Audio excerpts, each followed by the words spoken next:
Oh, with the fire burning the way it is now, sitting down, much more relaxed, much more, much less disappointed with the way I found the place. The more I look around, the more I search on things, it looks like someone has been using this as their temporary home or anything like that, rather than because it's more lived in, if you understand what I mean. There's the bedding we have here that you can see in the dark. Just turn the torch on. You can see here. I've worked out that that's what they laid down on, and there's a sleeping bag over the back. But in saying that, the cooking utensils and everything like that that have left here have been ruined, and they haven't been used for a long while, and there are no new ones. So I don't know whether they've decided to go or whatever. Everything was boxed, but in saying that, easiest way to try and find out, I'll look in the bag that was left behind, because someone did think, and leave behind some newspapers for the next person. So if check the date on the newspapers. The date on the newspapers would be somewhere on the top. Let's have a look.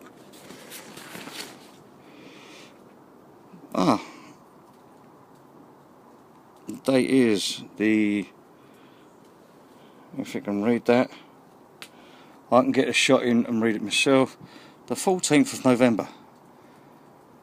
No, the 20th of November. Just a few weeks back. Someone was here.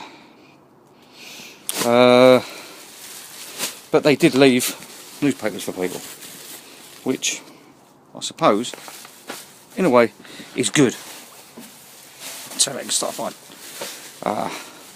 Being the really good bushcraft person I am, and survivalist I am, prepper I am, or whatever you want to call me, I didn't use the newspapers. Yeah, I used half a gallon of petrol. It was a lot much easier. No, I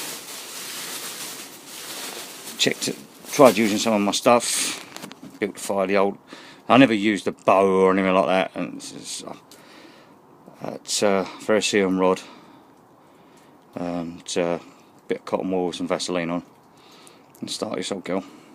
But I'm not really into all this using the bows and really struggling, and all that. That's why I call myself the practical prep. I try to do things the practical way, the easier way. I'm going to try and leave this place in a bit better condition than I left it. And as I said, I'm going to come back in a couple of weeks' time after Christmas and New Year and see how it is. Hopefully, or even whilst I'm sitting there, someone might turn up that's bedding down here on the weekends or something like that, because we are quite near a very industrial area. You never know, someone might be kipping out here during the week or whatever because they can't find a home. I'll show you in a little bit how close we are to civilization, because we are almost under the Fart Bridge on the M25. So that's how close we are. But it was just a nice little way of getting away from things. Right, that's enough of the fire. I'm going to catch you in a little bit. I'll try and finish off this video and see where we go from there. I've got to get myself some sort of stand for my camera so I can actually show you while I'm doing things. But you don't need to learn off of me how to start a fire. You don't need to learn off to me what type of wood you need to chop down or what type of kindling you need to do. That's not the type of thing you need to learn from me, because I can't teach you, because you probably know more than me. I'm just sharing the experience, not trying to teach you how to do the experience. There's guys out there that love teaching people how to do things.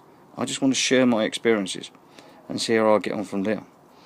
I had a bit of a funny thing as I was walking through the town to get to where I was going to go, because I have a couple of sharps with me, a couple of other bits and pieces. Oh, fair enough, I don't have an air rifle or a crossbow or nothing like that, or a Glock machete or nothing like that, but all of a sudden the policeman come up and he started talking to me, and I think, oh my god, because I had my neck knife on this one. I had, try and get it into shot, take it off. I had, see, here we go, for lack of light. Try and get down near the fire, see if that'll help. There we go. I had that neck knife with me. I've got my survival knife, and I've got my favourite knife, which I've not shown that many people to it as well, which is this one. That's the one I love to play with. I had that one on me as well. And I'm thinking, God, if you ask what I've got on, it's lucky I ain't in the centre of London, because you will be having an issy fit with the amount of sharps I've got on. And that's the problem when you've got to walk to somewhere. I have got a bug out 4x4 bug out vehicle that you will be seeing a little bit more of over the future, because over Christmas I shall be rebuilding the engine, going along with you about that as well. I ain't going to teach you how to rebuild an engine. I'm just going to teach you how to, or not even teach you, I'm just going to show you what I'm doing to get my one of my bug out vehicles. I have two bug out vehicles. This is the one I go to. This will be the one I go to work in. The other one will be for the family to get away with, because that will carry the stuff that we need. Yeah. More in that explanation another time. Right. Okay then. You have fun. Cheers. Catch you in a bit.